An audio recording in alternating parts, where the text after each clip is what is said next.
Hi, this is Dee, and you are listening to my podcast, Let Me Clear My Throat. If you're not familiar with me, my name is Dee, and I think this is like maybe my 18th or 19th podcast. I'm not really for sure. I've kind of lost track on them. Um, in the beginning, I think up until maybe the 13th episode, maybe, um, I was pretty much doing a lot of research on my topics. I would pick a topic and I would talk about it. Um, and I would do research and try to have my references and whatnot. Um, But I think after my 13th episode or maybe my 14th, I'm not really for sure. I just kind of started just free winging it. And sometimes I don't always know what I'm going to talk about. And I just kind of that's kind of I guess where the free winging it comes from. But sometimes it might seem a little dry, and then I'll get into the topic or something will come to my mind and I'll get passionate about it. So, and I'm sorry, I keep clearing my throat. I guess this name is pretty perfect for me. Anybody that knows me knows I'm always clearing my throat. Um, I've got really bad allergies, and this time of the year just doesn't like me. Actually, any time of the year of allergies doesn't like me. Um, and I'm on allergy medicine, but I don't really think it's as effective as what I need. So, um, anyway, I apologize if I'm clearing my throat a lot. I probably got so much cotton in my mouth right now I could knit everybody in the world a sweater. Which talking doesn't help much, but I've got my drink here to the side, so um, I say a lot. Anyway, uh, so I'll change it with um, anyway, back to um my head here. I don't really know what I'm going to talk about today. There's been a lot of things going on in my mind, and sometimes I get to thinking about stuff, and it kind of overtakes my thoughts. And I get caught up in a lot of past emotions and a lot of past thoughts. And I've done a lot of self reflecting, if you will. And I don't know if if you listen to my one podcast where I was talking about there's a horrific car accident out here in the front, and um, there was a lady and her son and another gentleman was involved in a very bad car accident, single car accident. Speed was a factor. I took the curb way too fast, and broke a pole in half. Took out a complete fence line of electrical fencing across the street at the farm across the street, and snapped some more poles in half and landed up against another pole. Ejected the son and the mom out of the sunroof, um, and the mother died instantly. The son went to Riley Hospital for Children, and he is in a back brace and a neck brace for 3 months, and he gets physical therapy. Today is the 14th. That happened on 11/13, so yesterday made 1 month since that happened. And obviously, my thoughts and my prayers go out to the family deeply. I was the first responder on the scene because obviously it was right here in front of my house, and it ripped our electrical and everything straight out, and woke me up and startled me, obviously because it shook the house. And I went out there and immediately administered CPR to the woman. I felt for a pulse. I didn't feel one, but I went ahead and started a CPR on her because obviously I know the accident just had happened. And I won't go into the gruesome details of everything. Um, but anyway, I did give her CPR directly. She was in covered. Her face was covered in blood. I wiped her face off the best I could to get to her mouth. Um, and the accident had actually busted out her two front teeth. Unless she didn't have two front teeth, I don't know. But two of her front teeth were missing. And so anyway, I gave her CPR directly mouth to mouth, and then a medic came on the scene and took over. And I went home because I was obviously covered in her blood, and I went home and briefly to wash my face off because I knew I had blood on my face and rinsed my mouth out, and I was, obviously spitting blood out. Not a great deal. It was like the pink tinge or whatever from contact. Um, But anyway, I was talking about how I was going to go get tested because bloodborne pathogens and infectious diseases and whatnot. And I spoke to her sister actually, and her sister told me that she was clean, but I mean, it doesn't hurt. So anyway, I set up a doctor appointment because I haven't been to the doctor in forever and a day either. But I had called the board of health first, and I spoke with them and asked them about it. And the only thing that they did was HIV testing. So I told her obviously I wanted to be, it's the whatever panel they do. So she told me it'd be best to go to a doctor. And I haven't been to a family doctor in forever. My family doctor that I had, I haven't seen him in a long time. He actually had an office out here by where we live, and he started doing a mission. He left the practice and went on a mission. Somewhere overseas. I don't remember exactly where. So anyway, I have really pretty been in good health, and I'm not getting any younger. Cough, cough. But I do know some things are hereditary in the family, and I've been trying to take care of myself here lately. And I went and had 26 teeth and four wisdom teeth pulled. Um, I had surgery on my mouth and had those pulled out. So I'm still adapting to dentures. So I think that's another reason why my mouth is so dry. But I'm still trying to get used to those and trying to get used to talking in them still. I still haven't mastered eating all the way. I do take my bottom dentures out to eat a lot. So if you ever see me hold my bottom dentures in my hand, mind your business, because I'm probably eating something. So I'll be driving down the road holding my dentures in my bottom teeth in my hand, maybe eating a donut or a sandwich or something. Um, because donuts are awesome. Never a bad time to eat a donut. But anyway, and then I went and had my eyes checked. I've had glasses since I was about 5 years old, and my glasses actually, my vision actually wasn't that bad before. But the last time I had my eyes checked was in the year 2000. I had gotten a job as a proofreader for an insurance trucking company, and I used to have to proofread claims reports and order motor vehicle records all day long. And I'll tell you what, that is a very boring job. I ended up leaving there after 6 months, but anyway, so I hadn't had my eyes checked since then. So I went to the doctors and for my eyes, and my left eye got a little bit worse. I've got a freckle. They said I got a freckle in my eye. Um, Never heard of a freckle in my eye or in anybody's eye, but so they're supposed to be watching. I got to go back in 6 months to get it checked again. And they gave me glasses, and I can see perfectly in them when I look far away. I mean, perfect vision, so I can definitely see far away in them. But when I go look at my dashboard or try to look at my phone or read, no.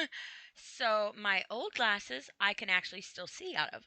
So I'm switching back and forth between my two glasses. Now they told me I could have bifocals, but I didn't have the money to do the no line. And I wasn't gonna put a line in my glasses. Now I'm kind of wondering if I should have, because I have to play the back and forth game on my glasses, and it's not very fun. But they do are nice when I drive, especially at nighttime. They are very nice because I can see a distance.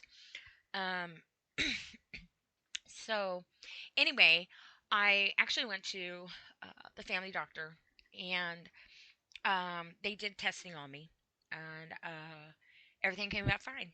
So everything was clean. My hepatitis, A, B, and C, and my HIV and all that stuff, it all came back negative. Um, my liver and my kidneys are healthy. My blood sugar was good. Um, my blood count was good. But my triglycerides and my cholesterol were a little high. So they gave me some medication for that. And I did talk to her about a lot of um, mental emotions that I have been struggling with through the years, which I've talked about in my podcast off and on, with my grandson passing away a few years ago, and obviously with the death of my dad, and taking care of my mother and just myself and some other things I've been through. So she is treating me for PTSD now. So I am on medication for that. I'm taking Lamictal for my PTSD, and I forget what I'm taking for my cholesterol. So anyway, my son used to take Lamictal when he was in high school. He was having seizures real bad from a football injury. He was playing football, and he also did wrestling, but he had a football injury and a head concussion, and he was having a huge amount of seizures. And so they put him on Lamictal, and actually had to make him what they call like a dog tag. Um, I had that made for him to let them know that he had seizures and what his medication was, and his name and his address and his phone number. And he would wear this every day. It's just like a medical necklace, and I had it specially made on a particular website. I don't remember what website I had it on, but I specifically had it made and designed for him to wear. But he eventually was able to come off the little Mictal, and as far as I know, he's been seizure free since then. So that's a good thing. So when she told me Lamictal, I was like, okay. But then I got to doing some research in it, and it made sense. And actually, I have had a couple of seizures in my life. I woke up one time in bed. It was around probably 3 o'clock in the afternoon, if I remember correctly, and my whole body was just shaking really bad. And I was coherent on what was going on, and I remember thinking to myself, I just need to relax and go with it, and just relax my body, and just kind of go with it and don't fight it. And so I just kind of relaxed with it, and eventually it subsided. And then I just kind of sat there for a minute, like, what just happened? And my self, as I am, I rolled over and went back to sleep. Now I know when my son used to have him, it used to make him really tired, and he would always have to go to sleep because it just wore him out so bad. Um, but I was already in bed sleeping, so I just rolled over and went back to bed, and I never had it checked or anything. And I've had a few seizures, or even pseudo seizures, I guess you could say. I'm not really for sure. Since then, a lot of times my anxiety and stuff would get the best of me. My panic attacks, stress, or whatever, and I would just kind of go into this mode. And I used to self harm myself. I used to hit myself in the head. I used to I was a picker. I used to pick my skin real bad, subconsciously. And I've talked about this a couple times on my other podcast. But I used to have to wear ace bandages around my arms, um, so that way I would stop picking. And it took a long time to um, to stop that. And sometimes I still catch myself trying not to do it, and I've done really, really good at it. So I'm very proud of myself. And I look down at my scars because my arms are covered in scars, and my hands. I used to do my arms and my hands and my face, my neck, my chest, my legs, pretty much anywhere. My whole chest would be totally bruised, so bad. Or my face would be really bad. It'd be bruised, or it'd be scabbed over, sores on them, my arms. Um, and so anyway, obviously I couldn't wrap my face up, although maybe some people would like that. But I would wrap my arms up, and I used to cover my scars. I put makeup on them, or long sleeves, or um, or whatever. And I don't do that no more. And I look at them as my survival scars. I used to call them my war wounds, but they're my survival scars, and they they don't go unnoticed to me, but I don't dwell on them, if that makes any sense. Um, it's kind of like, you think of something, or not necessarily think of something.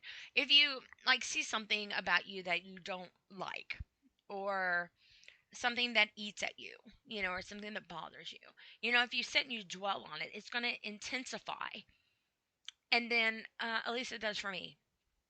So then when I start thinking about it, or I start focusing on it, It basically engulfs into this big, huge anxiety, trauma, um, and it takes me over. And my mind just, my mind goes everywhere. And sometimes it can get overwhelming, and really gets the best of me. And then that's usually when I couldn't take it anymore, and my head felt, I felt like I was going to implode. And I would get mad at myself, and I would stand in the mirror and I'd, cuss myself out, or I'd put myself down, I'd call myself names, I would make fun of myself, I'd belittle myself. um, and then sometimes, if I didn't have a mirror, um, or if I just kind of got caught in the moment where it was so intense, um, I would go like in this, I don't know how to explain it, like in this other kind of, I don't know, this other kind of way about me. And I would like punch myself in the head. I would, punch myself in the face. I would bang my head. I would throw something, or I would, I didn't always throw everything, but I wasn't really, I would say throw things, but that really, really is few and far between. Most of the time I was self inflicting on myself. And I really didn't have anywhere to put my feelings. I didn't know where to do with my emotions.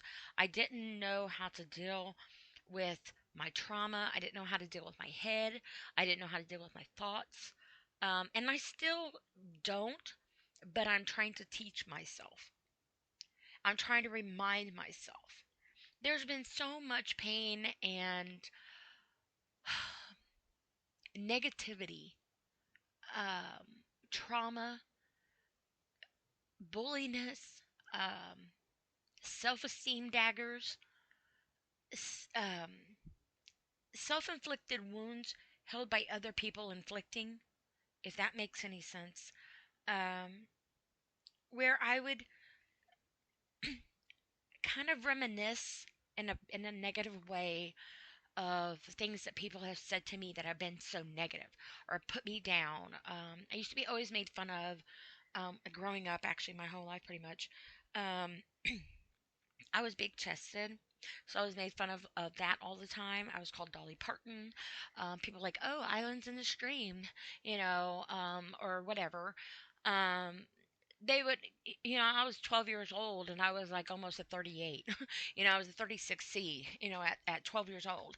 And when I had a reduction done at 19, I was a 44 triple D. So I was a very big chested. Um, so now when people say, "Oh, you're big," I laugh at them. I'm not big chested. I don't think I'm big chested because I know what big chested is. But hey, whatever. Um, but I was always made fun of, and I was always gawked at. Obviously, guys, all the time saying something. I literally would cry.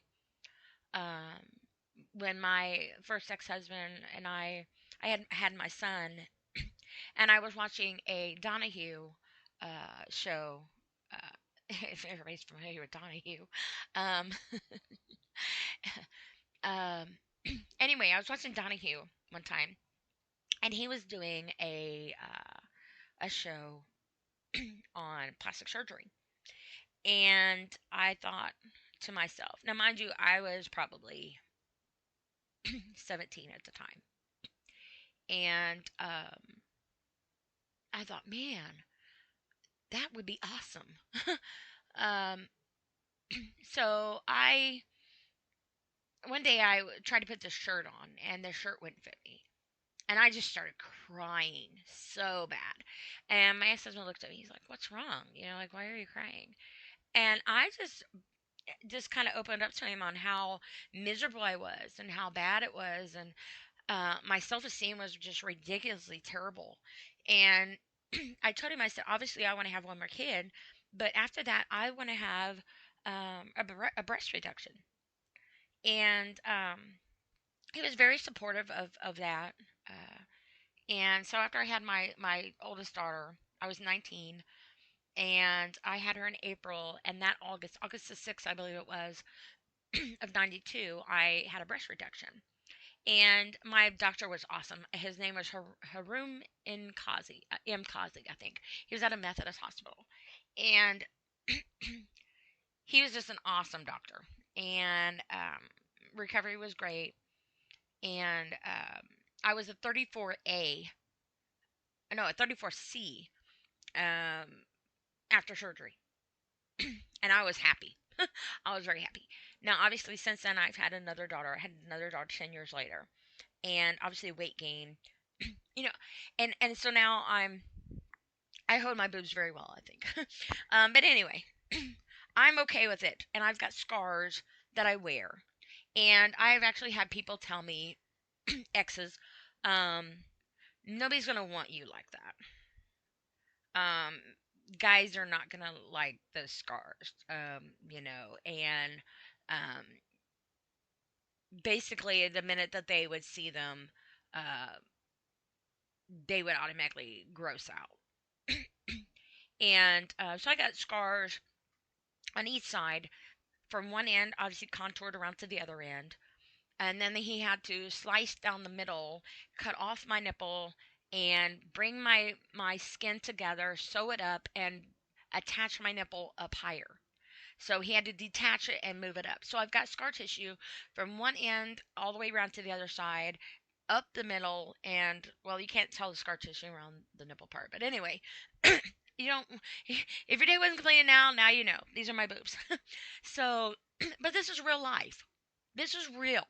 And this is something that I had to carry, and I still kind of carry it because when I wear certain types of clothes, because obviously I've gained weight, but I've lost a lot of weight. But anyway, right on the side, I've got, I mean, obviously I'm holding it right now, more than an inch that I can hold on my side, up where my skin comes together up there.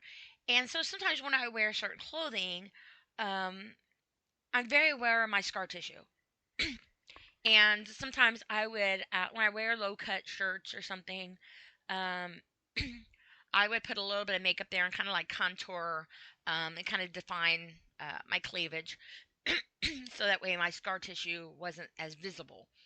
And I used to put makeup on them and cover them up. Not that anybody was going to see them all the time, but I was very self conscious about it. And so I would try to mask it. And then I had a C-section, so I've got a scar down there. I had a hysterectomy, and they had to open that scar back up because I almost couldn't see my scar before; it was almost gone.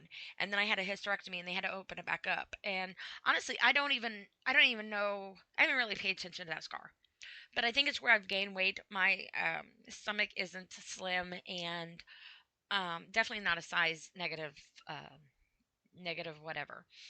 Um, Although I've been negative. But this is real life. This is me, and I've got a scar on my ear. I had my ears pierced when I was in 6th grade, and I had it done in the mall. And the lady had pierced my ear, got it too low to the edge of my ear, and my earring ended up ripping. And so I got what they call a keloid. And when I went and had it re-pierced again, she pierced it above it, but she pierced it on the top of my scar. And so that caused a problem. So I do have my ears pierced, but I hardly ever wear earrings. I have to wear special earrings that are very, very sensitive because they will mess up my ears because of my scar. And so little cheap pilly earrings that you five and dime, I cannot wear those. Um, but I'm not a big jewelry person. I really, I'm not. I don't like wearing necklaces. That was from my past abuse that I've had. I don't like things around my neck. Um, but I wear a ring on my right ring finger. It is actually a cross with an infinity symbol around it, and it is my dad's ashes. And I do have a necklace let me take that back. I do have a necklace I wear occasionally, but it's my grandson's ashes. and it took me a lot to wear them. But it's not tight on my neck, but I really can't tell I have it on. So I have to be careful with it because it has fallen apart before, and I've had to put it back together, and I cried really bad because I am the only one that has a set of of his ashes. The rest of his ashes are buried. But the top of it had come unscrewed and went in my lap, and I was sitting there, and I didn't want to move, but I didn't know how to scoop them up. So eventually I ended up getting them back into the vial and closing them up, but they hang in my grandfather clock, and I wear them on occasion, like his birthday or my birthday, which is also the anniversary of his death. I wear him on the holidays. I wear him on the holidays. And sometimes when I'm just going out and about, every once in a while I'll be like, hey, you want to go with grandma today? And I'll put him on. And I'll wear him. And then my other finger, my ring finger, I have a heart ring that my one of my best friends gave me. My best friend Steffi, she gave it to me, and it's a heart with the blue heart in the middle. But I'm not. Other than that, I'm not a jewelry person. And sometimes I'll wear toe rings. And I wear that because I'm a big flip flop person or a barefoot person. I will usually go most of the winter, most all year actually, in flip flops. I know that I will have to bust out my shoes pretty soon and figure out. I will have to get used to wearing them. Um, but for right now, I'm still wearing my flip flops. um, so anyway, um, but my point is, I guess, in all of this, I'm kind of putting myself out there, and I'm kind of being very candid and open about myself, and I'm putting information out here to the world. And honestly, I don't even know who hears me. To me, I'm sitting in a room looking around.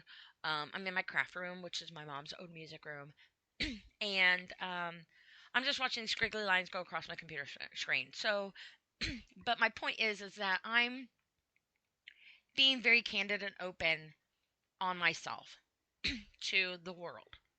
And the reason being is I have been self-reflecting a lot on myself to where I believe society needs a reality check because you know, I have spent years, and I'm going to say years of my life. I'm 50 years old, and I've spent most of that 50 years living behind society's negativity. I have spent about 50 years of my life living in the shadows of other people's opinions, other people's perspectives, other people's dictations, other people's uh, just perception, if you will, of how the world is supposed to look like, how I'm supposed to look like, how I'm supposed to act, how I'm supposed to feel, what I'm supposed to do, what I'm supposed to say. Even so much point of what should I wear? Oh, older people, I guess, um, shouldn't wear their hair different colors. Other people, older people, shouldn't wear their hair in double braids. Other people shouldn't wear um, low cut shirts. Other people shouldn't be able to bust a move on the dance floor. I'm sorry, people. I do every single one of those things. I will bust a move on the dance floor right beside you, and I might have to take a break now, but I will dance right beside you and bust out the same move that you do, um, outside of a backflip because that ain't happening no more in my life. I can do a back bend. I definitely can do a back bend. I taught myself how to do back bends when I was younger. I still can. I still can get down on the skate floor. Oh yes, I can. But society's perception is, oh, people shouldn't be able to do that. I'm not old. I used to think I was vintage, but I'm not. I was listening to the radio station the other day, and they were playing a bunch of 80s songs, okay? And they were like all classics all the time. So I have determined I am classic. I am classic. I am 50 years old. I knew almost every single song in the 80s, even the ones I don't really care for, because I'm like, yeah, I didn't like you in the 80s either, and I changed the channel. But my music is very diverse, and I come from a very big musical background family. um, but there's a huge impact. on how society makes us feel. I saw a woman the other day get in her car, and obviously she was not a size zero, but she was average. And I saw a video of a bunch of older women on this dance floor. They were doing like a line dance or something, and they were all average looking. And I say average looking because they are what society is. They are people that have had kids. They are people that have suffered maybe a medical condition that makes their weight go up and down or side to side or whatever it does. They are people that have scars. They are people that have self-esteem probably issues from society's gracious.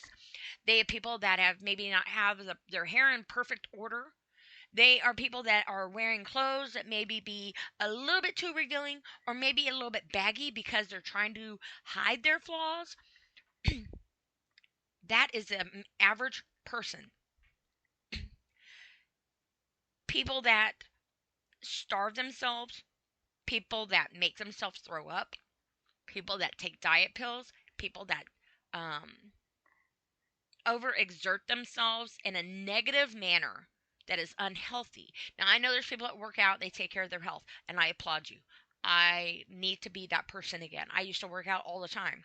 I had a big, huge weight bench that used to sit in the corner of my living room when I lived in this other house. I had a 20 by 20 living room. And in the corner, I had a leg press, an arm press, um, a stepper, a shoulder thing, and a stomach crunch thingamabobber. It's like a big ensemble thing. And I used to work out it all the time, and it's great for depression. It really is.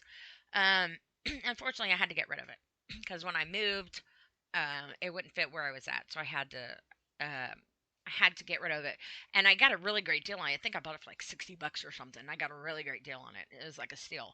But I was going through my divorce, and so I was working with my depression, and I was working out all the time, and so those people I applaud because that's a healthy manner. Now, when you get addicted to um, living at the gym and you're addicted to it, that can probably be a little unhealthy, but that's everybody's.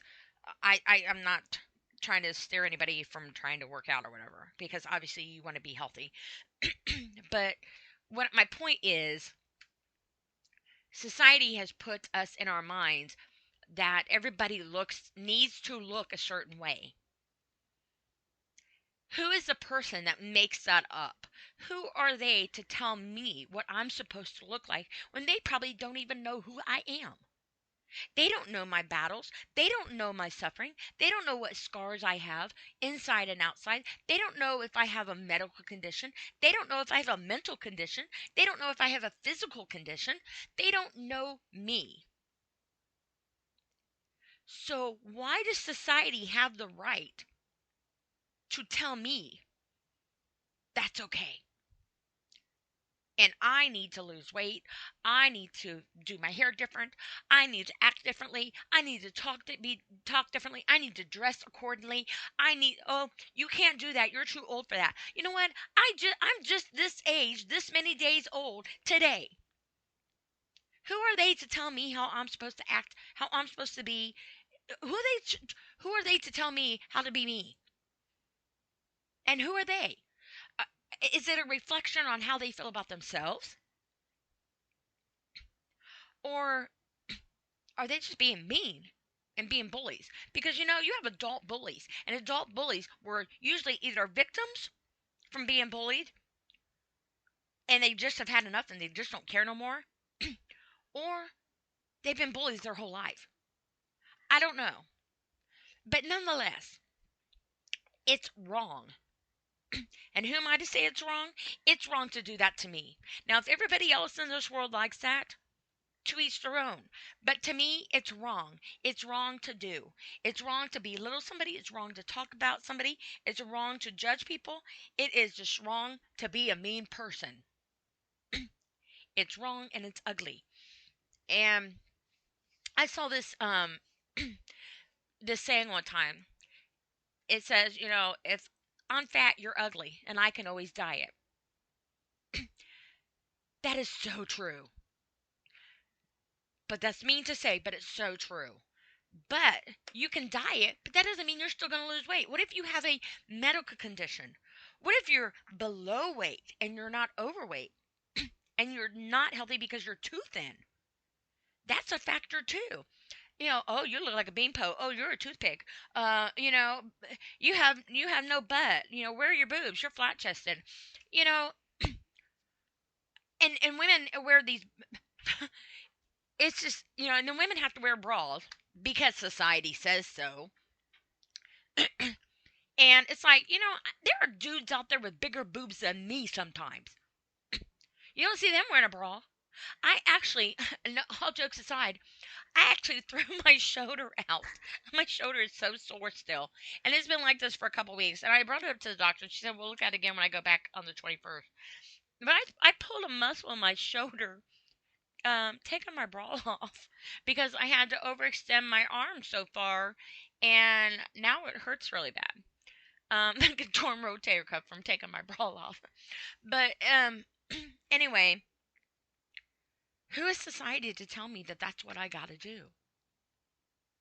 Guys go around and they don't have no shirts on, and they can walk around or whatever, and that's fine and dandy. You do you. Some are not so easy on my eyes, but hey, it's acceptable to society. But if you've got a woman out there that shows just a little too much or doesn't have a shirt on, she gets arrested for indecent exposure or assault with a deadly weapon, however deep you want to look into it. But now I used to say this to this person I knew, and I'm like, actually a couple of people I know. Yeah, women should be able to go out there and not have to wear a shirt and a bra, just like a guy does.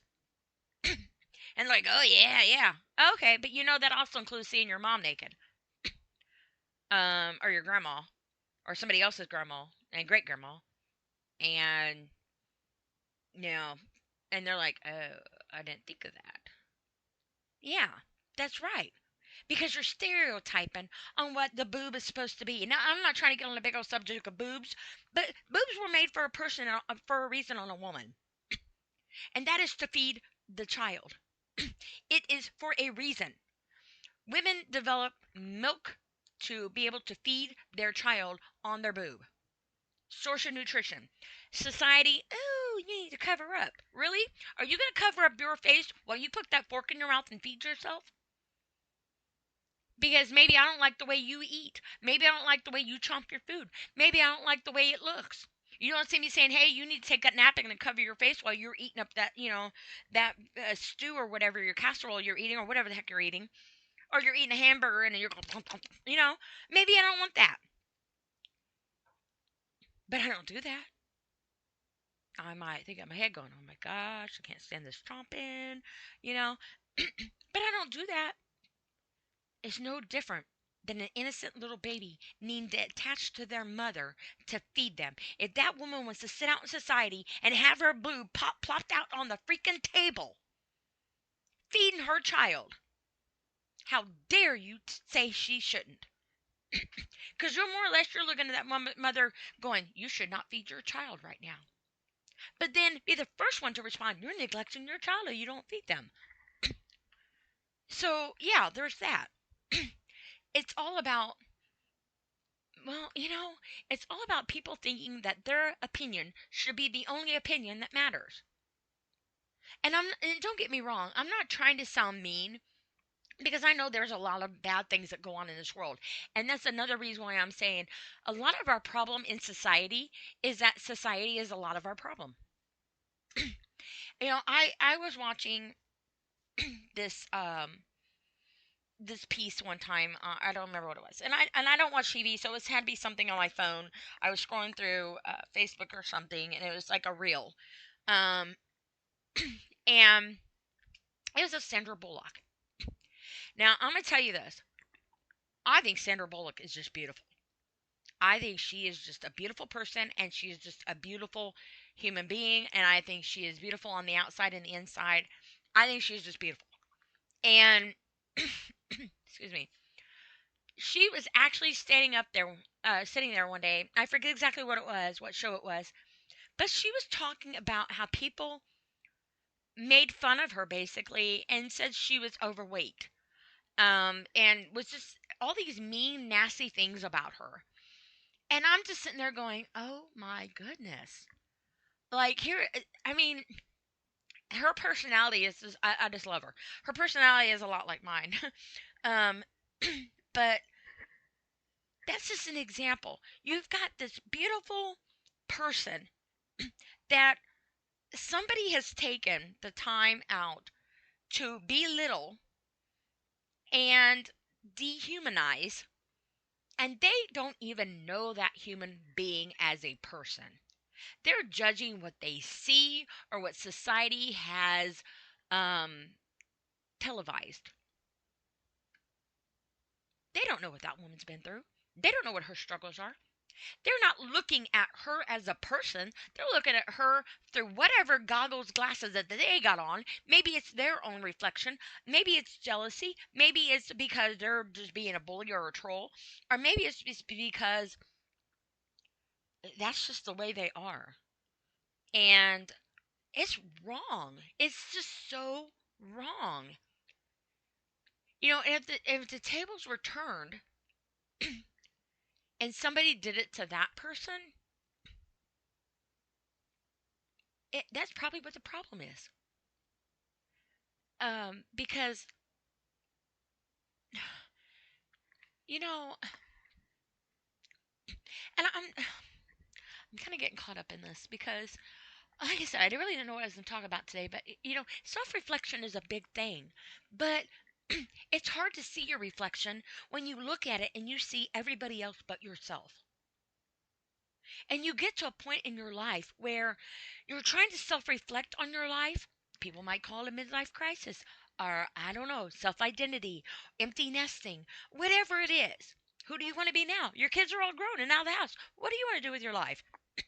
I don't know. Only thing I know how to be is a mom and a grandma. I don't know. But right now, I'm taking care of my mom. That's my place.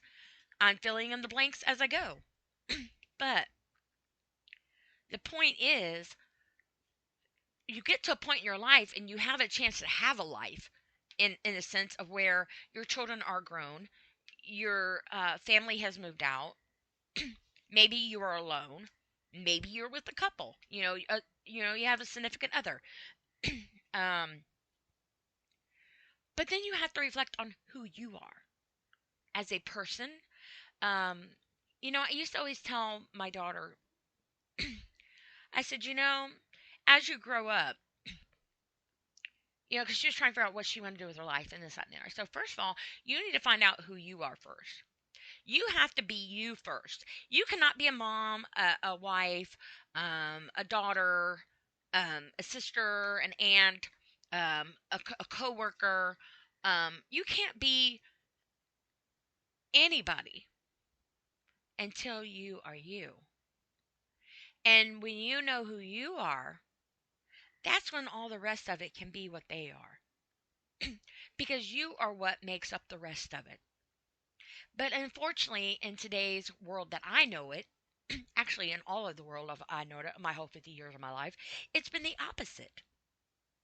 It's always been be a mom, be a wife, be a daughter, be a sister, be a brother, be an aunt, be an uncle, be a grandchild, be an employee, be a student, be whatever.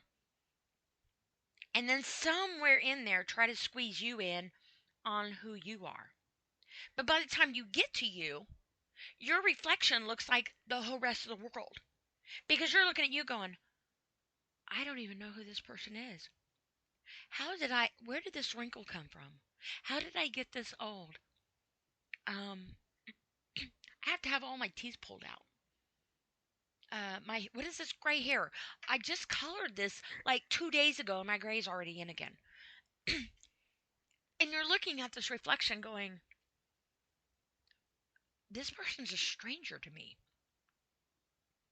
I don't even know this person that is looking back at me in this mirror. I don't even know who this person is that is talking to me.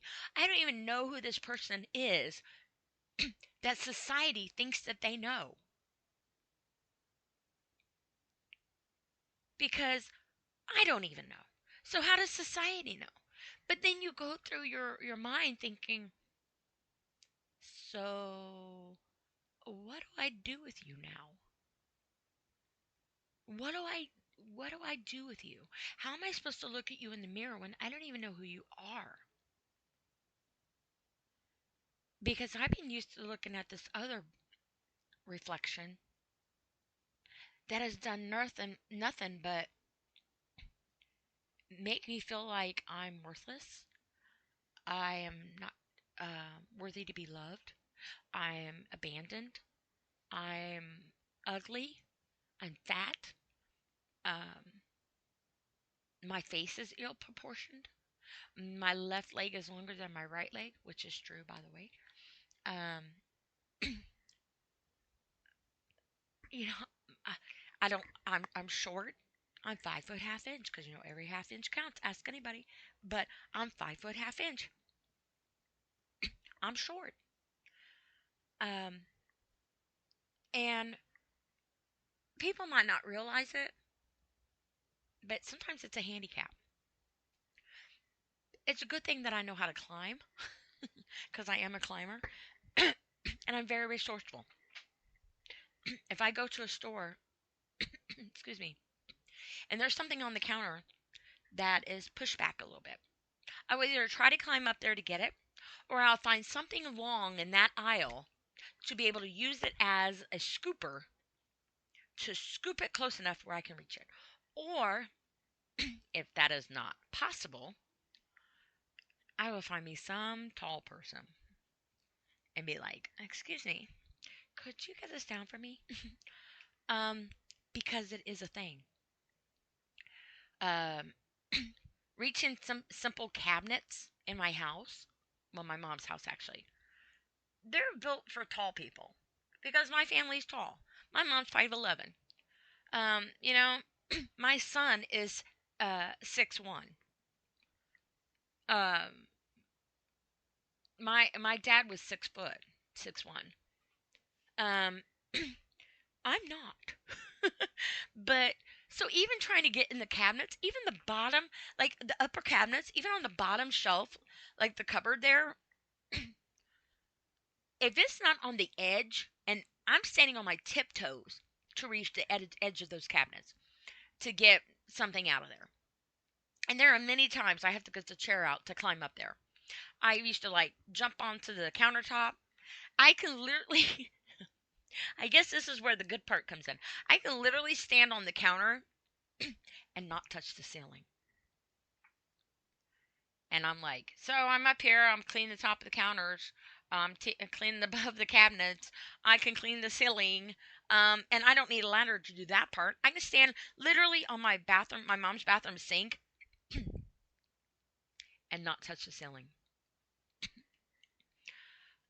So I'll get up there and I'll clean the cabinets down, change the light bulb, clean the light bulb thing out, pick up anything that's broken up there, or any cobwebs or whatever. um, and I can do that. But then you got people that are tall. You got people that are really tall, and that's a handicap. And I guess if you want to say it's a handicap, that's probably not. I'm not trying to stereotype it in something negative, okay? And being handicapped is not negative. Let me rephrase that. Um, that's not a negative thing either. And see, that's where self reflection's got to be on each individual because it's not a negative thing. Now, obviously, we all have different handicaps. We all do. All, and I say that because everybody has some type of hang up on themselves. and and if it's something that, and obviously this is my own personal opinion, and I'm going to try to say this in a way that doesn't sound mean or degrading because that's not how I want it to sound. Um, if you have something that is amplified, that is negative about you, that is handicapping your way of thought of positiveness, if that makes sense. Because if you're going there and you're like, okay, for instance, I'll use me. Um, take something as simple as my teeth. Now, I've seen these little skits come across where these women have their teeth out and they're just like, gumming it. Like they don't look the greatest without their teeth, if you will. Society. It's just like, oh my goodness, you got that little and look or whatever. Obviously, I know you can't see me, but you take your teeth out, and people that don't have their teeth out don't cannot understand or relate to this. Okay, and I say that because up until I had my teeth out, I could not relate to this as a personal thing. But when you take your teeth out and you have no teeth in there at all, and your tongue is literally laying on the roof of your mouth, or I'm sorry, the roof of your mouth is literally laying on your tongue. And I went to go try to bite my nail. There was nothing there. And obviously I couldn't do it, but I was like, I feel really cheesy right now because it dawned on me I have no teeth, and it was like right after I had my teeth pulled out. I was like, I have no. Oh my gosh, I have no teeth. I can't turn back now. I have no teeth. Um, and when I had my stitches and stuff on my mouth, I'm looking in there and stuff, and my whole face was all bruised up real bad. Um, but anyway, you take your teeth completely out, and people like, would you date me now, or whatever.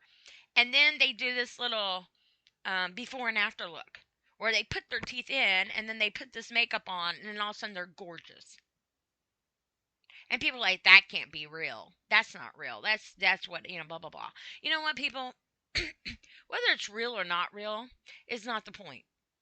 The realization is that regardless if that person doesn't have teeth in or not, should not be judged as any less beautiful as the person with teeth. There are so many people out there that maybe can't afford to have teeth in, which, by the way, if you have insurance, and I'm going to say this here in Indiana, okay? Because this is the only way I know. I have hip plus, or not, I have hip, Anthem hip, government insurance. They paid 100% of my teeth. And they paid for my complete extractions. They paid for my dentures. They paid for it all. And you can have your teeth redone every 5 years. Just so you know, every 5 years you can have your teeth redone on your insurance.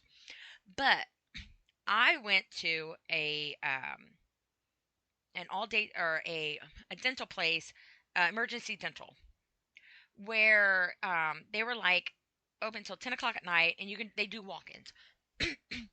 And you get I went in there because I had to have a tooth pulled, and I had very bad teeth. Never went to the dentist growing up, but so anyway, my two front teeth had split, and so I was like, yeah, I could literally put my tongue between the middle of them. So I was very subconscious. And I didn't like to smile, which I'm all the time. I'm a jokester, so laughing and stuff. But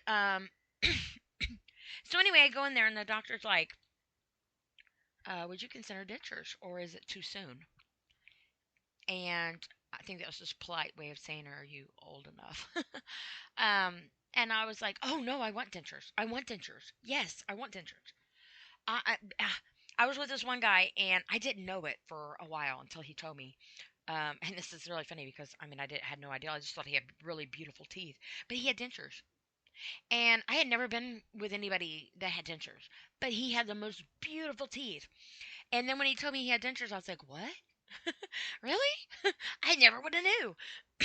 But um, anyway, I was like, yeah, I was thinking, man, he had really beautiful teeth. I want teeth like that. And I used to tell him, I'm so jealous of you. I wish I had teeth like that. Um, but anyway, so the doctor was like, well, we can make it happen. So he said, here's your medicine or whatever for your tooth I just pulled out. Excuse me. And we'll get you an appointment scheduled to do your teeth. And I'm like, okay, this is great. So I go in, and they do the little implant thing or whatever. They do the impression, if you will. Yeah, the impression. Because he wanted to do it with my teeth in, to get the more natural look of where my jaw sat and the way my teeth were proportioned. And so I used to get lockjaw real bad growing up. And that really hurts. TMJ really hurts. Um, So anyway, he did the first impression of with my teeth, and then when that impression came back, I had to go in for a second impression where he did that impression with the rest of my mouth, and they had the size, the teeth with the size of my mouth. So my uppers are smalls and my lowers are large. And I don't know if she got those fitted right, but I have a lot of problems keeping my bottom teeth in, but I'm still healing. So, um, my upper teeth are just fine. So anyway, I did go in to get them adjusted, where they sanded it down a little bit. But so anyway, the second time I went in, because I'm sorry I get sidetracked, and they did the impression of my mouth with my teeth impressions. So he's like, okay, now the next time you come in, we'll do your extraction. So the third time I went in, um, they pulled all my teeth out and then put my dentures immediately in. And he said, sleep with them in the first 24 hours because of the swelling. He said, if you take them out and your mouth is swollen like it is, your dentures will end up not fitting right. You have to keep them in there for the first 24 hours. After that, take them out at night when you sleep. Do not sleep with them. So now, when I take my teeth out, I I talk differently. I sound differently. I think I even kind of act differently. um, and I have trouble like saying some of my words, like getting them enunciated. Um, I usually try to put them in because depending on how much I'm up with my mom through the night, um, I try to put them in at least by 11 or 12. But I'm usually up through the night off and on with my mom. And my head decides to turn off, I can go to sleep. Um, so anyway, I try to keep them in. I try to keep them as long as I can. And I'm a late night person. Um, so before, I know when I first started, I would be, they're like, at least try to keep them in for 8 hours. And I could not wait till that eighth hour got there because I was like, oh, relief. I don't know what felt better, taking my shoes off, taking my bra off, or taking my teeth out. It's kind of like that. So I'm like, I got my teeth out, you know. And so then I got to the point where I could leave them in longer. And I just started being able to eat some foods with my teeth in. And it's a big deal to me. But my point that I'm trying to put there is that there are so many people in this world that don't know how that feels. They don't know how it feels not to have all your teeth. They don't know how it feels to have uh, all your teeth missing, and society um, thinking you're not beautiful, thinking that you're not model material because you're a human being that has no teeth. um, but if you put your teeth in and you cover yourself in some makeup, maybe, or you put a filter on your phone to take a picture,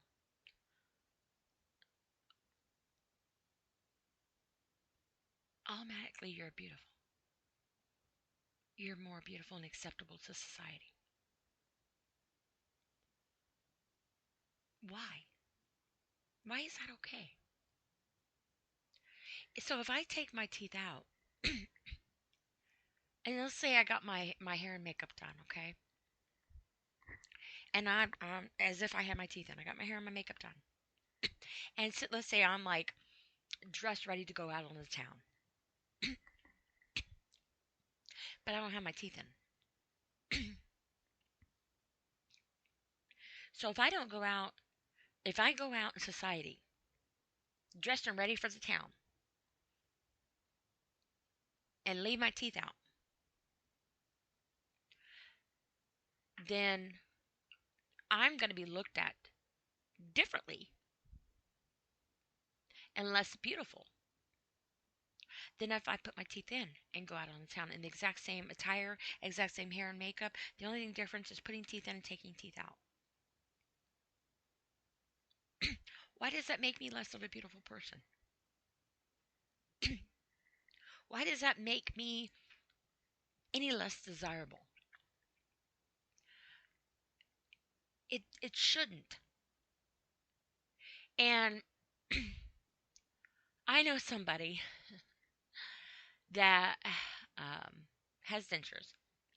And now, mind you, before I get on that story, let me back up here first. When I look at my teeth in the mirror, they're beautiful. They are beautiful, white, straight, perfect teeth. Perfect. I go down the toothpaste, toothbrush aisle, and I'm thinking, you know how much money I'm going to save not having to buy this stuff no more? I mean, I don't have to buy toothpaste. I put a little plop plop fizz fizz denture cleaner stuff in my teeth, in my water, in my tooth little bin that I have.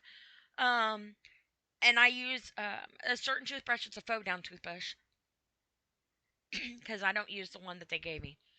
Um, for one, it doesn't fit in a toothbrush holder thing. So anybody that makes toothbrush, make a toothbrush holder thing for the denture toothbrushes, please. It really does make a difference. But anyway, so I've got a faux down toothbrush. It literally faux down into the base, which is really nice if you're homeless because it's kind of where the gist of it came from. Because I used to be homeless, but I mean it's not the same toothbrush, obviously. But anyway, um, they do sell them, but it also keeps the germs and stuff. I didn't keep my toothbrush in my toothbrush holder, because when you flush, the germs go about 5 feet. They say, but there's a lot of germs in the bathroom. But I had a stepdaughter one time, um, that was she didn't like my son, and she would take his toothbrush and put it around inside the toilet bowl rim. And my son started complaining his teeth were hurting, and I found out that that's what she did. So I would put a decoy toothbrush in my toothbrush holder and keep my other toothbrush safely put away. So anyway, I'm not married to that man no more, or that dude no more. I say man, but that dude. So anyway, I have a tooth container, a teeth container, not a tooth. I don't have one tooth, and I got my teeth.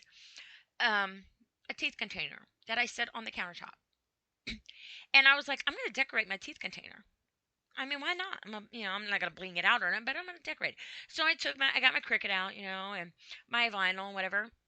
I was trying to think of a saying to put on there, and I printed out, excuse me, a saying that says, "You make me smile."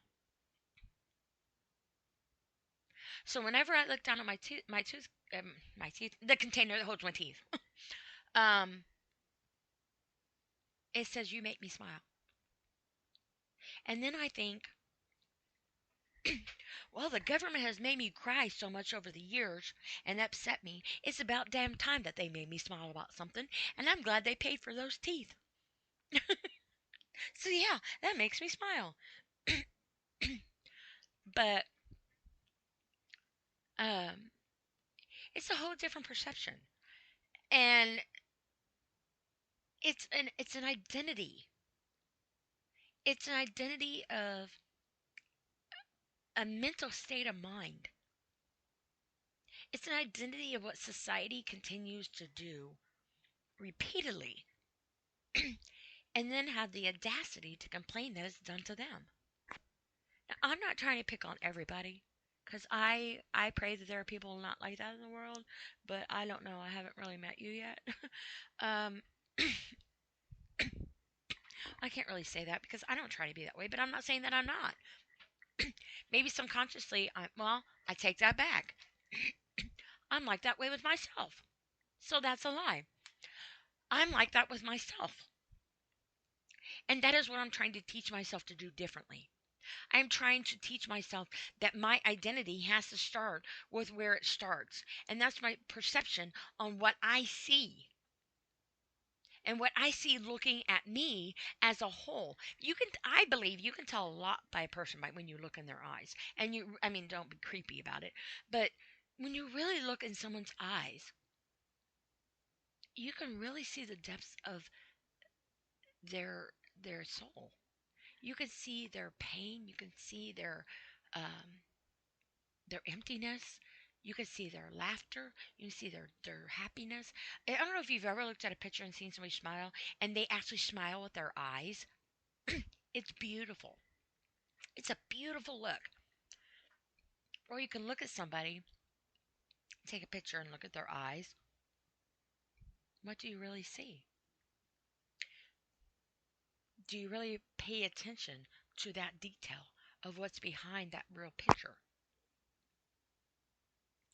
Is there an emptiness? Is there a sadness? Do you see hidden tears in the back of their eyelids? Um, or words that are not spoken but displayed in their eyes? And without gawking at them, because that's creepy, people. Um, but we all wear a mask, and I say that sincerely without being jokefully. We all wear a mask on ourselves. And I'm not talking about the COVID mask, okay? I'm talking about a human being mask. Our personalities that we mask to cover other personalities, and we also take them out in order for society to accept them, if that makes sense. So, a lot of guys are like, "Oh, I like a woman without makeup. She don't need all that." And my dad was that way. She's beautiful just the way she is what he'd say to my mom. You're beautiful just the way you are. And and there are guys that are like that. But you can fall in love with somebody on what your perception is that they are. Like you can fall in love with somebody with the ideal of who they are, of who you want them to be, who you hope that they will be someday, who you try to help them be and discover, or just generally on how you want to look at them. But that doesn't mean you actually really see them for what they really are or who they're trying to be. And I know this person that has beautiful dentures, and because some dentures don't look real, they don't. But anyway, he was very subconscious about them, and but he was comfortable around me with him. I mean, I didn't make it awkward. Well, he made me believe I didn't make it awkward with him when he had to brush his dentures and take them out and brush them and whatever. And um, and when we and this was a guy that I was with before. He was the one that had the beautiful dentures. I'm just gonna put it that way. But when we were homeless, or something, and we were like, water, was very limited, or no sink or whatever, I would gently, slowly pour water over his dentures while he brushed them. Um, because obviously you can't hold the water and brush your teeth at the same time. So I would gently pour the water, and he would brush them, and rinse them off or whatever. And it didn't need to be awkward like that. But his teeth had got broken. And now let me back up. He wouldn't take his teeth out. He didn't soak them in the water thing. He had them, I guess, I think he said since he was 28, but I'm not really for sure. Um, a long time. And but he didn't soak them at night. He didn't do that to him. He kept them in his mouth all the time. He didn't wear adhesive with them or glue or anything like that. He just put them in his mouth. And I'm thinking back to myself, I don't know how he did that because my teeth start moving around and my bottoms, they hurt. And they leave little sores. Well, he used to complain that his hurt and they would leave sores sometimes. So that makes sense to me now.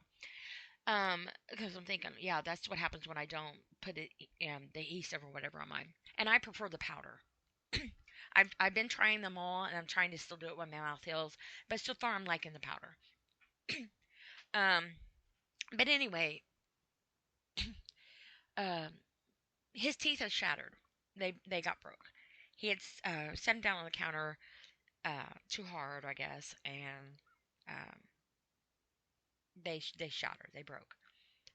So he went without teeth. And um, when you have somebody that's subconscious about not having teeth, they don't try to overextend their mouth to talk or make it known that they don't have teeth. It's a self subconsciousness. Whether society realizes that he doesn't have teeth or not, um, because his mouth is not all gummed like they were before, because it's taken shape to his dentures. His jaw has accommodated to the structure of his dentures for the way they were. So it's actually grown to that. So the gum look is not there as much as what I believe it is as what mine is right now, because mine's still fresh. So anyway, um, he would talk very, very, very lightly, almost where you have to strain to hear him. And I'm like, what? And it's like I'm thinking, what? And I've done this a lot in our relationship. I'm just like, I'm sorry.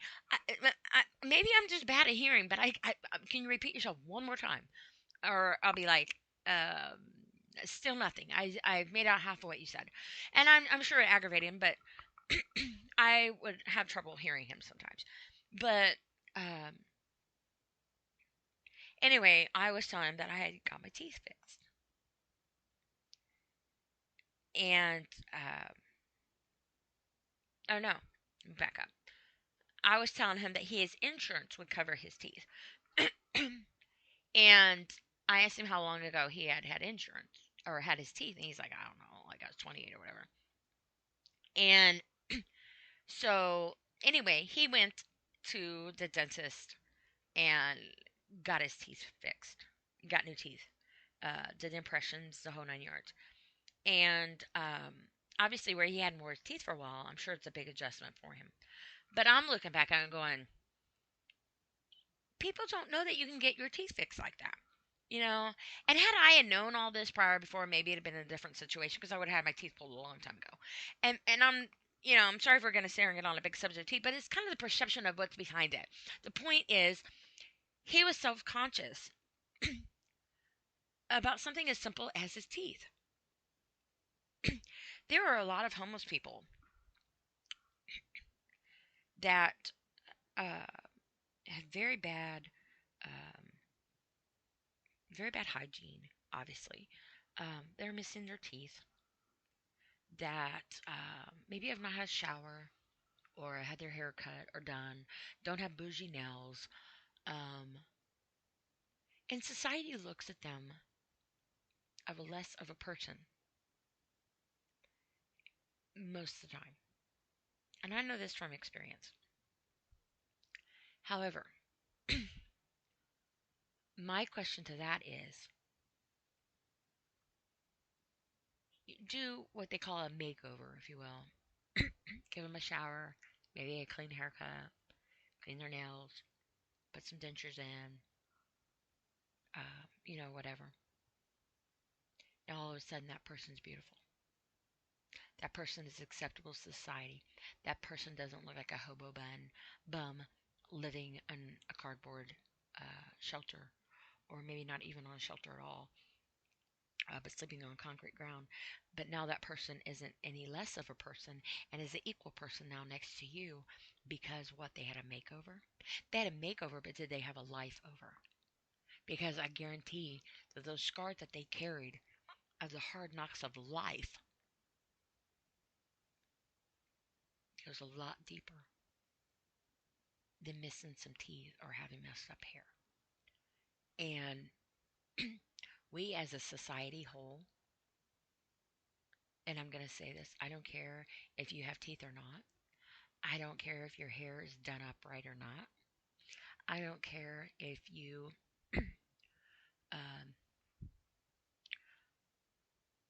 are missing parts of your body. I don't care if you are scarred from head to toe. I don't care what you look like. Please do not let society make you any less of a beautiful person that God created. And don't let them take that away from you. Now, it's easier said than done. I will be the first one to say that. But I am trying to teach myself to look differently at myself in the mirror. And I know, like, self identification, self identity, maybe sometimes it's okay to realize that you don't have to have one identification of who you are. Why be just one person? Why can't you be a rounded individual? Pun included and not included. Why can't you be different? I used to tell my daughter all the time, um, it's okay to be different. Why wouldn't you want to be different? If we all were the same, we'd all be robots. We'd all be exactly identical, and nothing would be um, different in the world. Nothing would be colorful. Everything would be the same. And it's those people that are different that society deems as freaks or whatever they do.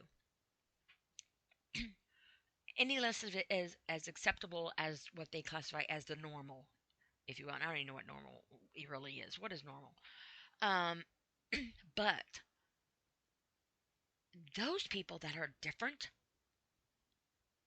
embrace that.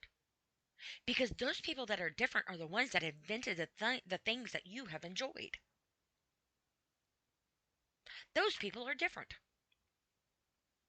The ones that are not different are the ones that are judging those people. And that's society. And I say society as a generalization. I'm not going to classify anybody out, but I'm not trying to finger point at anybody either. It's a figure of speech. And if the shoe fits, tie it up. If it don't, go barefoot. What's it matter? What's it matter? There's some people out there that don't even have feet. They don't even have to worry about uh, matching their socks and or what brand of shoes. You know how much money they save not having shoes? Yeah, they don't care about bougie shoes. They don't care about mismatched socks. I wear mismatched socks. I say when my daughters wear mismatched socks. When my oldest daughter was having her baby, only way when I first walked in the room, she was at my granddaughter. My granddaughter has Down syndrome. Um, only we had to do is my daughter's because my daughter's socks they're mismatched. I'm like, I hope this is my kid, because the nurse and stuff were in my way. And I'm like, I just noticed her by her socks. You know, who cares if her socks are mismatched? They're on her feet, keeping them warm. Who cares if they look differently? Who cares if I wear flip flops in the snow? Who cares if somebody um, looks differently than what you do? Do you want somebody to look like you? No, because then you're like, oh my God, you must be my twin. Uh, You know what? And I'm going to say this with respect, and I don't mean no disrespect on nothing. Heaven help if there's two of me out in this world, because let me tell you, there, there's, there's not two of me, and there's not two of you. You could be an identical twin and be totally different than your twin. You can have the same blood type. You can have the same hair color, hairstyle, walk the same, talk the same, look the same, dress the same. I used to have these two twin friends that I went to school with. Two sets of twins that I knew. Actually, three. I knew a lot of twins growing up. But anyway, the two girls I knew, one was shorter than the other. One was Teresa and one was Lisa. We had tall Teresa, little Lisa, is what we called them. That's how we knew the difference. Then we had two brothers, um, Jason and Jeremy. And they had a brother that was not a twin. His name was Jamie. They lived up the road from where we were. But they're twin brothers. One of the brothers' hair was a little bit longer, and I think he was a little bit taller. Then we had Tim and Tom. I wonder if I'm not mistaken, Tom was a little bit shorter. But Tim and Tom, they were really good friends of mine growing up. Um, the first day of school, they actually messed with the teachers and they swapped. They would swap classes. Like one would go to one teacher one day and then the other one would go. They would switch places. And they did that a lot until the teachers finally caught on. um, but even them being that identical, they're still different. I know these twin guys are 6'7", and I think, let me see, Randy and oh, what's the other one's name? Anyway, doesn't matter. Um, anyway, very tall guys. um, but the point is that you can be identical twins and look the exact same, but you are different. You're different in the way you feel. You're different in the way you look inside yourself. You're different on the way you see yourself on the outside. You're different on the way you react. You're different on the way that you learn. You're different on the way that you socialize. You're different on the way that you feel things and touch things. Um, you're different in a lot of ways. And it's not your appearance. Your appearance can be identical. It's what's inside. And that's what's inside that society thinks that they see by judging the outside. All of our fingerprints and toe prints are different. And I've talked about this before on one of my other podcasts. You could be identical twin and your blood be identical to each other, okay? Because they always say, oh, if two twins commit a crime, there's no way to tell them apart because of their blood and blah, blah, blah. No, that's not true. That's not true. Because twins don't have the identical sets of fingerprints or toe prints. They're different. You get your fingerprints and toe prints from the friction of the indentation when your mother is carrying you in her womb, from bouncing back and forth. The friction from the wall of the stomach leaves the indentations on your fingers and your toes, and that's what makes your toe prints and your fingerprints. I learned that in human genetics. Very cute, very cute, very cool. So you don't know, now you know. And but it shouldn't have to be the point to where you have to prove on who you are in order for society to accept you on what you appear on the outside. Because what if their preference is different on what they like? Like for me, instance, and I'm going to use me. I prefer tall people. I'm short, but I prefer tall men. I do. Last guy I was with was 6'3", rounded up, because he rounded up. Which hey, okay, but still he was tall. I like clean cut, good smelling tall man. Um, I'll take a blue collar dude over a white collar dude any day. And I'm not saying that to be disrespectful to a white collared man. I'm saying, and I'm not saying that they work any less harder than a blue collar. Maybe that's stereotyping, and it is stereotyping. It is stereotyping, but it's my preference. A hardworking man out there using his body as his way of life. Now, that doesn't make him any better than the person using their mind and being what they call, society calls a pencil pusher.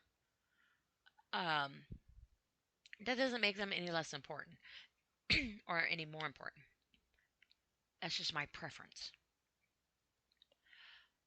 You see these construction workers out there working, um, or, something of that nature. That is a hardworking person.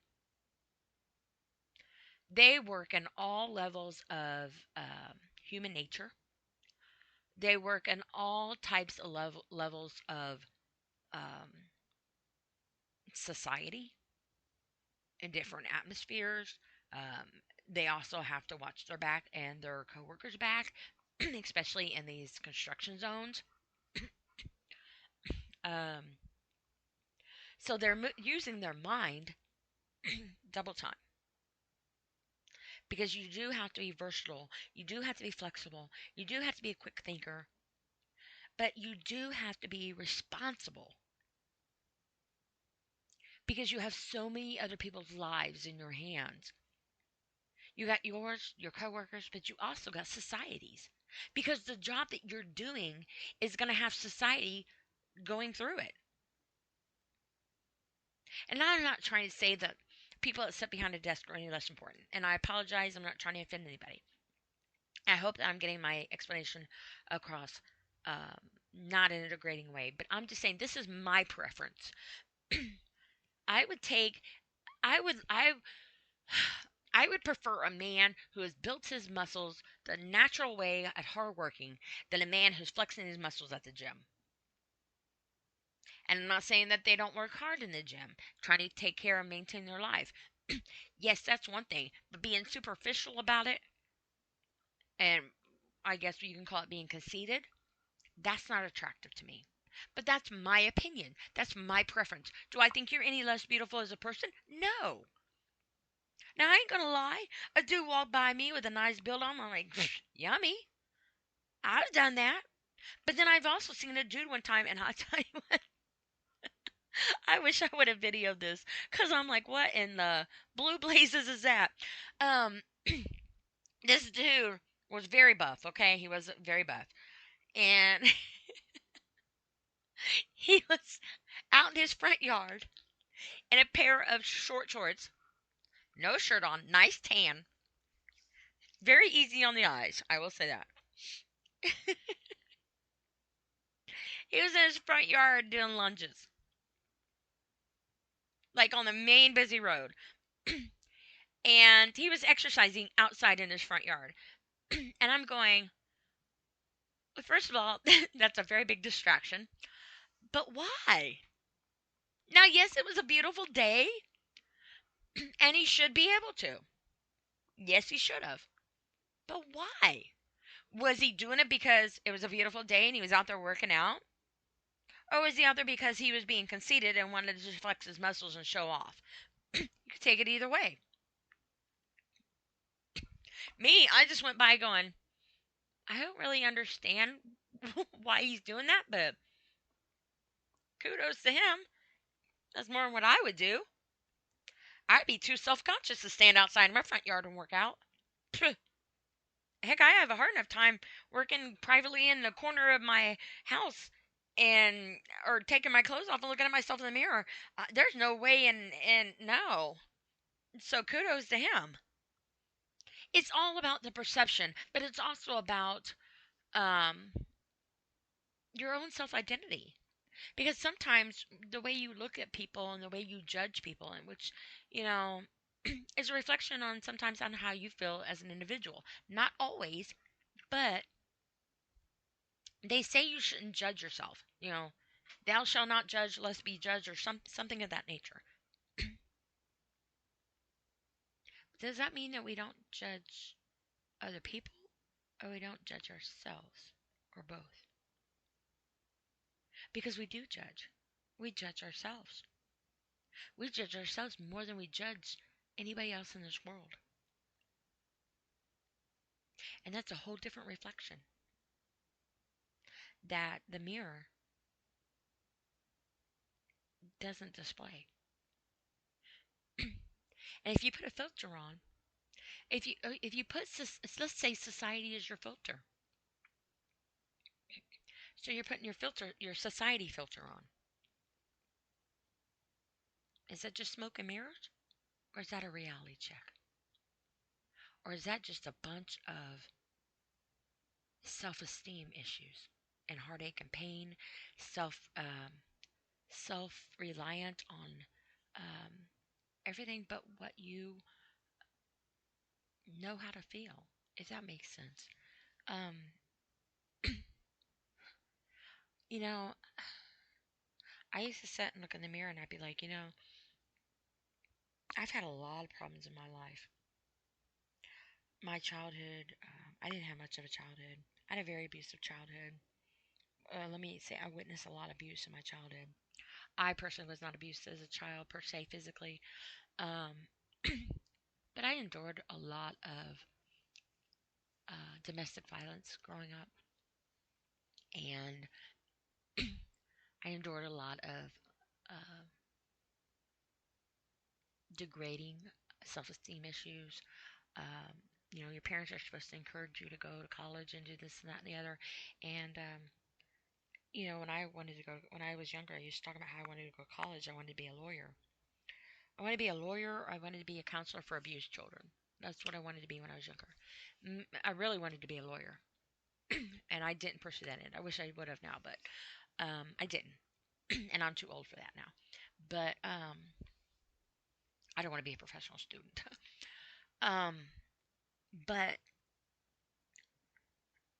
my biological dad, I remember one time, he was like, "Why do you want to go to college? You can get a good paying job without having to go to college." He's like, "Look at me." He worked for Amtrak, and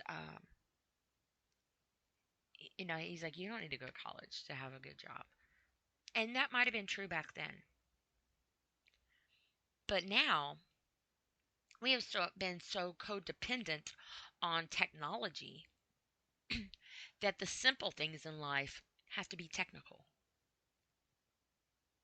And I say the simple things in life as in the pictures that you take of yourself. You know how many times I've taken selfies of myself? I'm like, no, no, no, I'm not. That's ugly. No, no, no, I don't like the way I'm smiling. What does that look? No, the lighting's not right. Oh, I need to put a filter on this. No, I'm gonna mask that and put this on there instead, like maybe some kind of little sticker thing or whatever. Something so simple as my own perception of my selfie has to be filtered with technology in order for it to be acceptable, not only to society, but to myself. And it's my reflection, my selfie.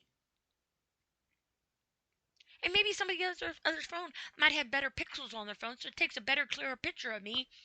I don't like the way I looked when I smiled, even with my teeth in, because I didn't like the angle that I held my head, or I didn't like my background in the background, or I wasn't, maybe I blinked or whatever it was.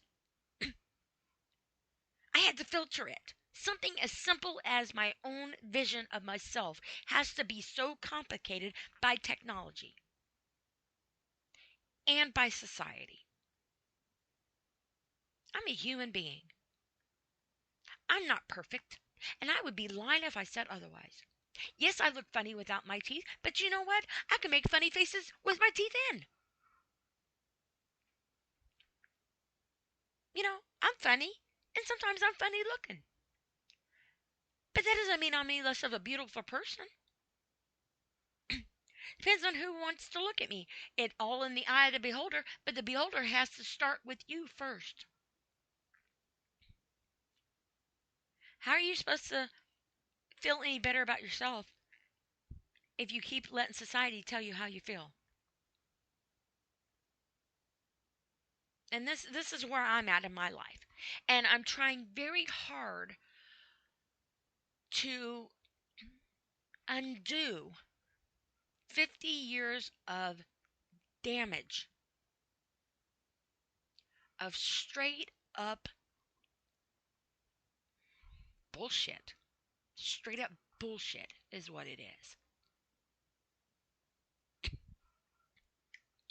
And any time before in the past, bad words were not be allowed to be said on the screen or on anything.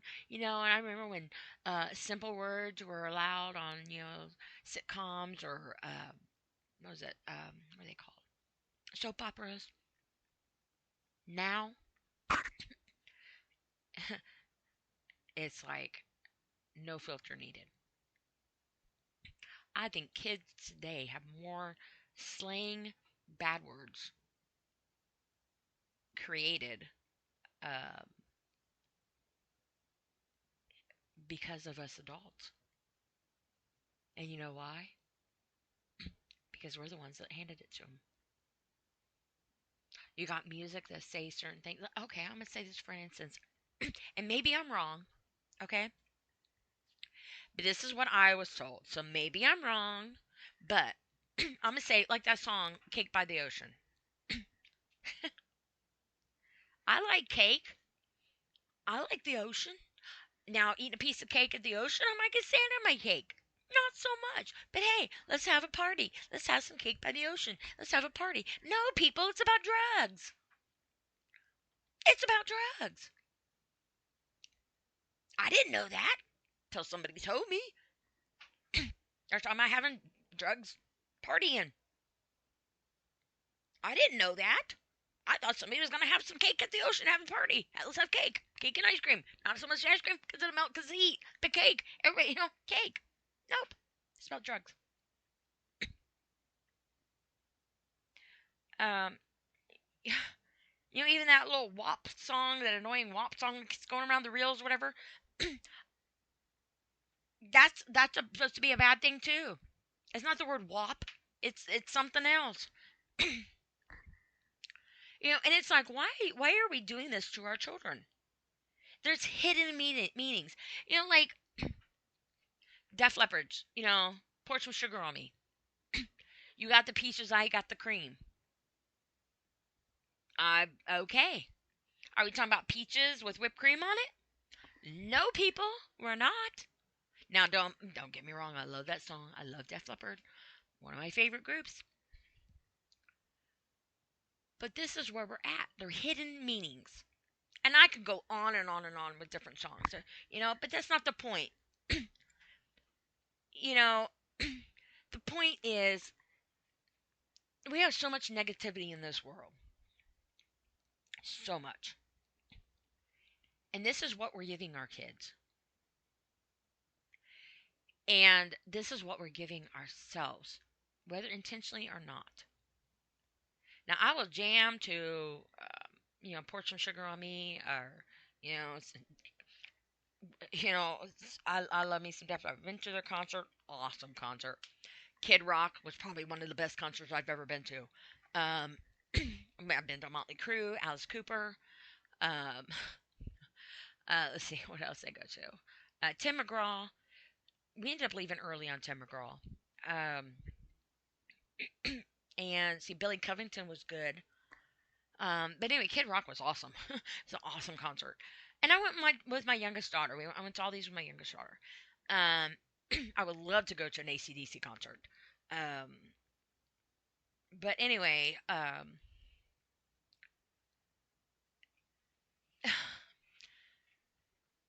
this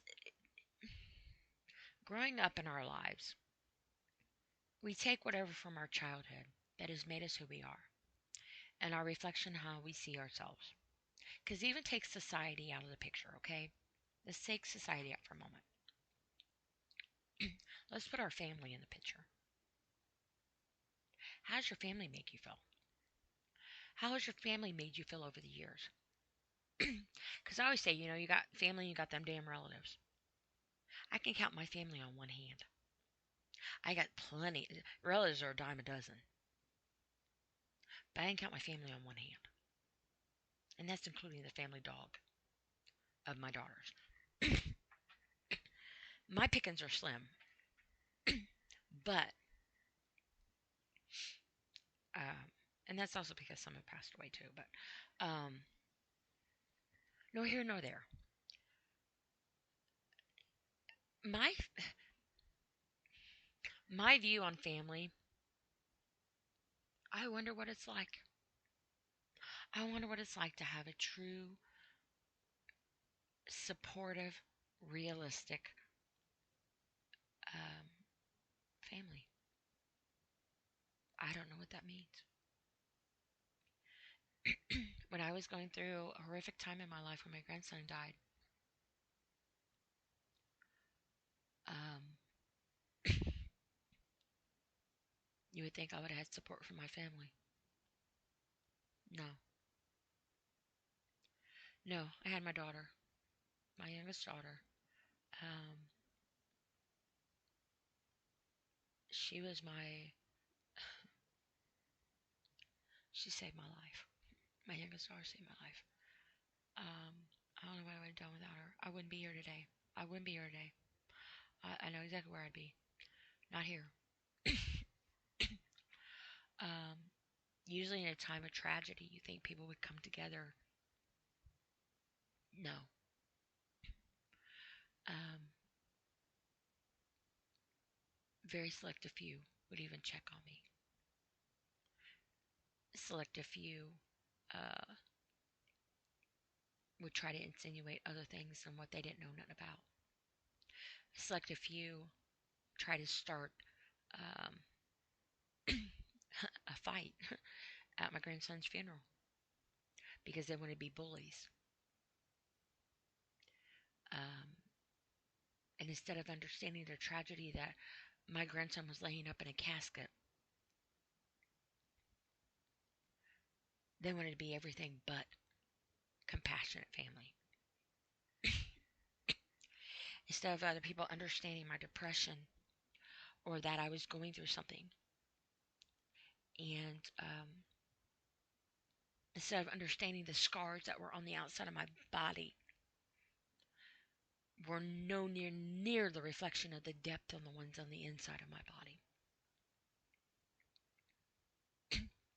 I didn't have that kind of family, and I still don't. And um, that's reality to me,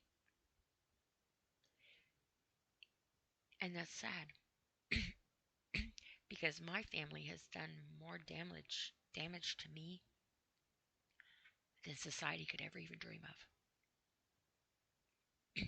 And I say that because when society was killing me, where was my family? When my life was getting the best of me, where is my family?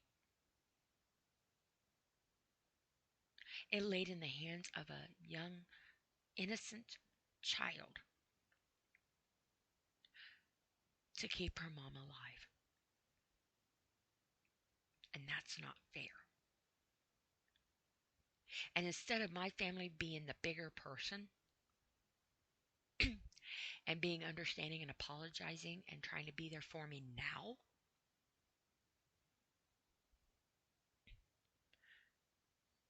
uh, yeah, close your eyes. What do you see? That's what they do for me. Nothing.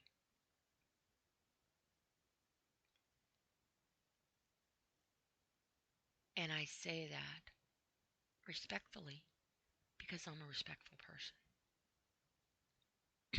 Because I respect my mother. I respect her place in the house. I respect her place in the family. I respect her place as a human being. And I respect her place as my mom. And I take care of my mom by myself. My youngest daughter, she tries every once in a while when she can. Now, mind you, they will call my mom occasionally and talk to her on the phone when my mom's up to talking to them. But you know what? They're not there for me. I take care of my mom 24/7. I don't get no break. I don't get to go on no bougie cruises and go to Florida or the Bahamas or wherever the heck they go. I'm lucky to go to the store for more than an hour. And I got to get in, get out, and get back home.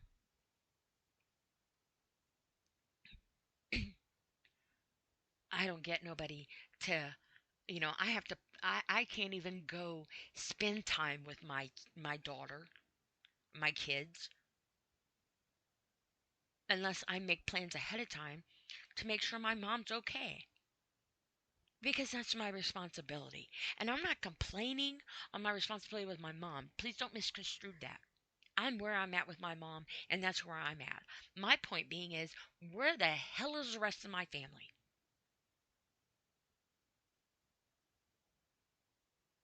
Why can't they say, hey, Dee, let me sit with mom. You go do something. No, but they will drive hours away from their home to go 30 minutes up the road to go swimming at my aunt's house, that's okay. Or my aunt will drive to another state to go pick up a family member's dog because they're going on vacation to the Bahamas or wherever they went. And so they're going to dog sit. But I don't hear nothing. You could drive over state lines to go get a dog, but you can't go 30 minutes to come and help me and give me a break? Give me a moment to go breathe? I don't need your help. I don't need any of their help. You know why? Because I don't need that kind of help. Because if you can't do something naturally for me out of the kindness of your heart without feeling obligated, I don't need it. There's one thing about me, I'm not a fake person.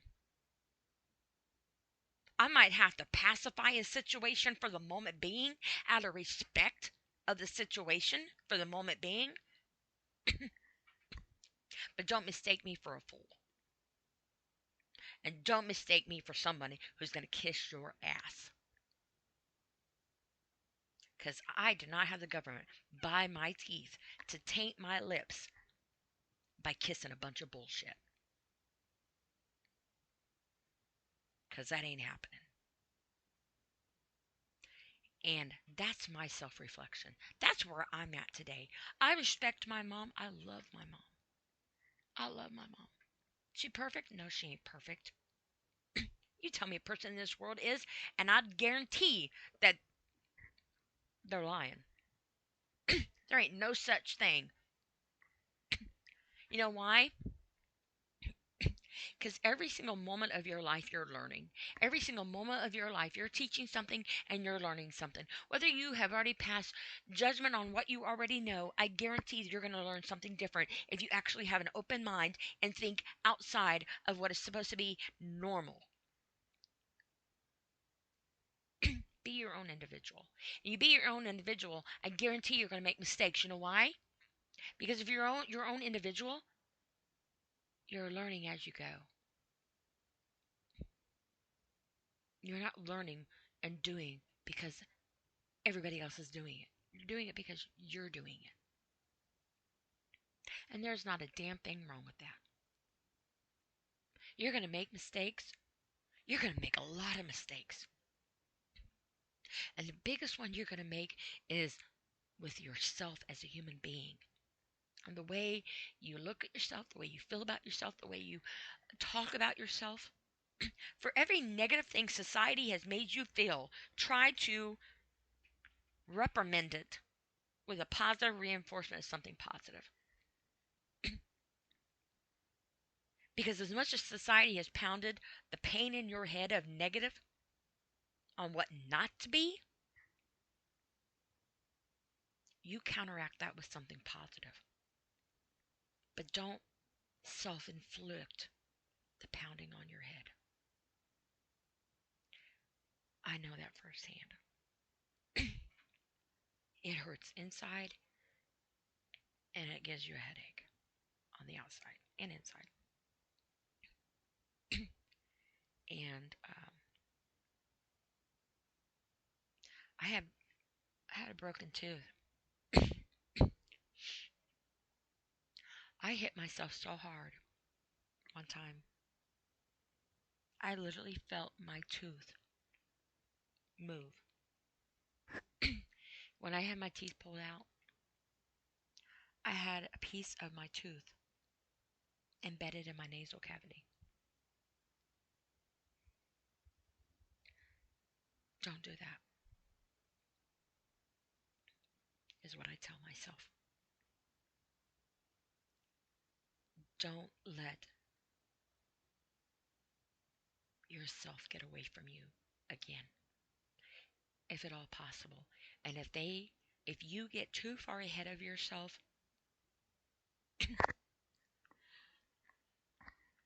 know where your checkpoints are in life. Because if you don't,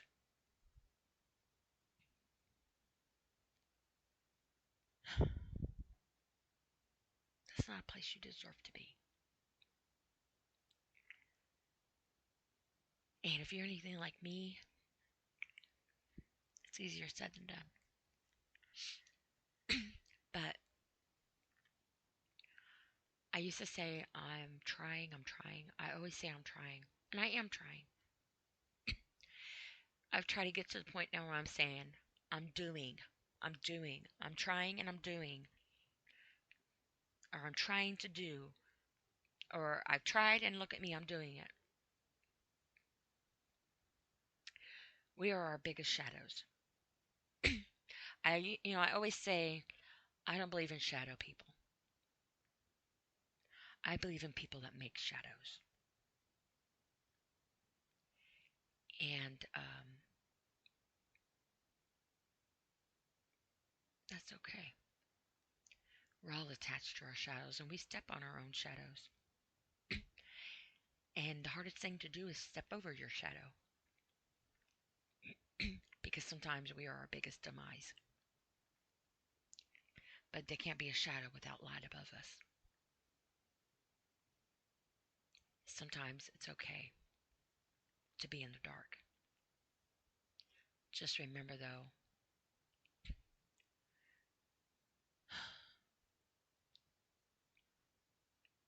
sometimes in life, you don't need to see your own eyes. Sometimes you have to see it with your heart.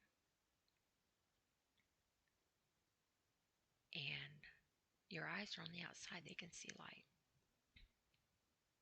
Well, unless you're like my mom and is blind, but the point is, don't look at the world with your eyes all the time. Look at the world with your heart. Because that's your real self-infliction. Your own self-reflection, but it's also a self-inflicted wound at the same time. But you have to get over that obstacle the best you can so you can remember to open your eyes to the world. Because it takes one moment, one person, one half of a breath to make a difference. So remember to look with your heart before your heart stops looking out for you. And that is my self-reflection for today. And I apologize if this has been a boring podcast to you, but this is me and I'm just talking. But if you are feeling too overwhelmed, it's easier said than done to reach out to somebody. That's not the easiest thing to do. Trust me.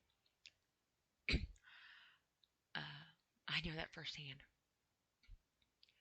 So a lot of times you're going to have to try to remember different ways to cope and calm yourself down. I do the 5-4-3-2-1 method a lot. But I'm training myself. I guess you can say I'm training myself for combat. Because I'm trying to battle self-inflicted and society-inflicted war, havoc in my heart, in my head, in my self-being, in my soul, my perception of life and where I'm at in the world. And to remember that it's not only wrong to judge other people, but it's wrong to judge myself. Especially when it's negative and it hurts. Don't bully yourself because society makes you feel like it's okay to. Don't give them that right. Don't let them take that away from you. Because at the end of it all, when you're lying up in that casket, Whose life really was it? Yours or theirs? And I'm learning that. Some of it, I'm reminding myself of that. Reality check. Anyway, I appreciate all of you have taken your time out and have dedicated your precious, irreplaceable, valuable time, and I mean that wholeheartedly, to listen to me. And eventually, hopefully, I will be trying to do my podcast more visual. I'm still trying to figure out exactly how I want to do that, but till then, you're going to be just hearing my voice. So lucky you. And I mean that jokingly. Um, unless you feel lucky to listen to me, then hey, thank you.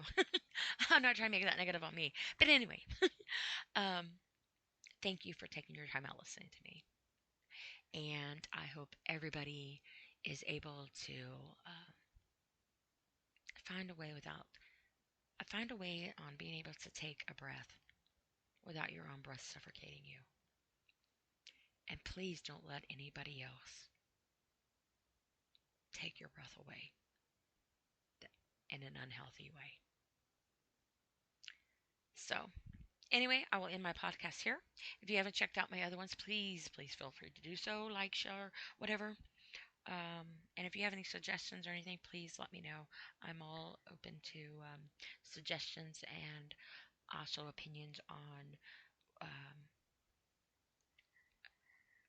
thoughts and a perspective, constructive criticism, um, polite criticism, if you will. So, anyway, I won't know what to fix if I don't know it's broken. But sometimes it's not broken and it's not yours to fix. But at the same time, sometimes it just is that complicated because that's the way you feel. It's not so much as what people say, sometimes it's just all about how it makes you feel. And sometimes, they don't even have to say a word, and the silence can be very deafening. So, please reach out for help if you need it. 988 is the suicide prevention crisis line, by the way. If you need to reach out anonymously, there are people that are trained to help. It's no joke, and it's nothing to be ashamed of. I've had a best friend that committed suicide, and I know many people that have and have tried, and I myself is included in that. It's not a joke. You do matter. You very much matter, and you definitely deserve a place on this beautiful world. And it's beautiful because you're in it. Once again, this is Dee, and you have been listening to my podcast. Let me clear my throat. Self reflection. Yeah. Have a great and blessed night.